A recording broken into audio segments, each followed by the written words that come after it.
Buat kalian yang sudah melihat foto orang bercerai yang antrinya kayak gini,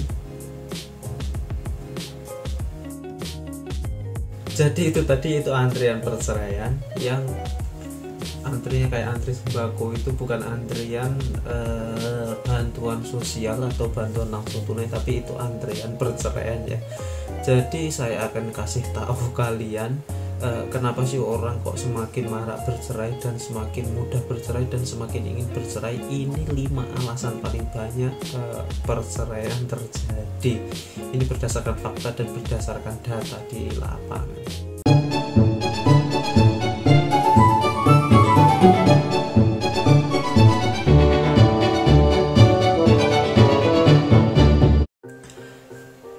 Sedang corona dan malah semakin marak perceraian. Jadi kenapa sih kok bisa seperti itu? Dan di akhir-akhir ini memang banyak sekali perceraian terjadi. Nggak tahu kenapa kok bisa seperti itu, malah semakin merajalela ya perceraian, atau mungkin gara-gara semakin mudah perceraian. Jadi ini 5 alasan. Yang pertama yaitu bukan faktor ekonomi. Saya pikir tadi alasan perceraian yang pertama itu yaitu faktor ekonomi. Ternyata bukan. Ini data yang akurat, yaitu dari lokadata.com di tahun 2019. Di situ menyatakan bahwa 46% alasan perceraian yang masuk di pengadilan yaitu karena pertengkaran atau ketidaksamaan prinsip antara seorang suami dan istri. Itu yang menjadi alasan utama kenapa perceraian bisa terjadi.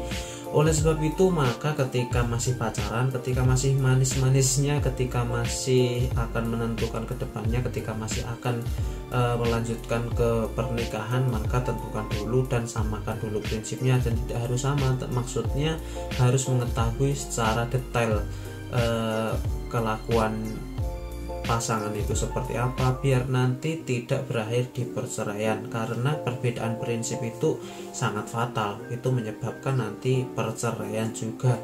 Misalnya perceraian yang aneh juga pernah terjadi gara-gara yang satu perempuan, seorang istri, bisa tidur dengan dihidupkan lampunya, sedangkan yang laki-laki nggak bisa tidur kalau dihidupkan lampunya. Jadi lampunya harus mati. Itu saja bisa jadi penyebab perceraian. Dan masih banyak lagi hal-hal yang lain ya. Mungkin salah satu pihak mintanya hidup di tempat perempuan, yang satunya masih ngotot hidup di tempat laki-laki, yang satunya lagi pengennya hidup sendiri. Itu kan aneh kan. Itu prinsip-prinsip yang perlu ditemukan solusinya sebenarnya. Itu yang pertama, yaitu karena pertengkaran, perbedaan prinsip. Itu alasan perceraian yang pertama. Dan untuk alasan yang kedua yaitu karena seperti kita tahu bahwa ada 28% itu penyebab perceraian yaitu masalah ekonomi. Dan menurut data yang paling banyak di sini bukan masalah kekurangan ekonominya, melainkan si suami atau tulang punggung keluarga itu tidak memiliki pekerjaan yang tetap. Biasanya ketika seorang suami itu masih memiliki pekerjaan tetap, walaupun gajinya kecil, itu masih bisa bertahan. Namun ketika seorang suami masih pengangguran dan tidak memiliki pekerjaan yang tetap dan masih serabutan, itu menjadi faktor yang lebih tinggi untuk terjadinya perceraian. Jadi untuk yang kedua itu masalah ekonomi, dan dicampur lagi ketika seorang suami tidak memiliki pekerjaan yang tetap atau pemasukan yang tetap. Itu menjadi salah satu faktor yang besar terjadinya perceraian. Itu nomor 2 yaitu masalah ekonomi.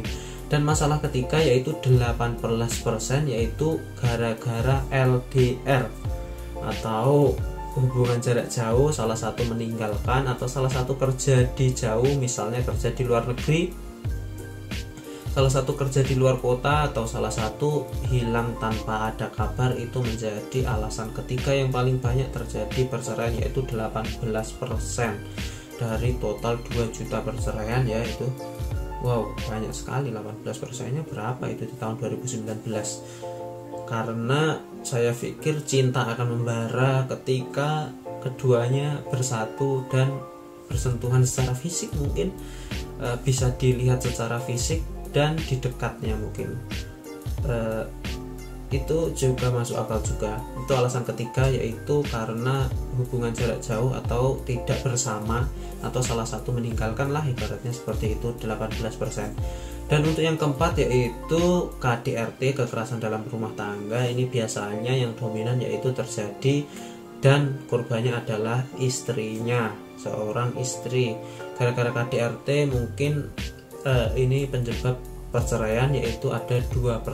KDRT lumayan kecil, karena KDRT ini juga masuk di ranah pidana, jadi ini kecil. Namun ini juga penyebab perceraian yang fatal. Ketika seorang suami itu berani memukul istri, berarti itu ya tandanya memang sudah gak sayang.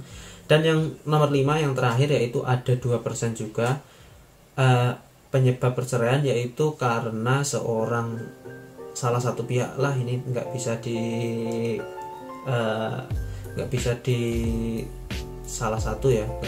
ditujukan kepada salah satu istri atau suami, yaitu gara-gara memiliki kebiasaan yang buruk, madat, mabuk, dan zina, bisa judi juga ya. Ini gara-gara perceraian yang banyak, ini memegang 2% di tahun 2019. Ada 2% perceraian gara-gara kelakuan yang buruk oleh salah satu pasangan, entah itu mabuk, entah itu madat, entah itu judi, dan entah itu zina.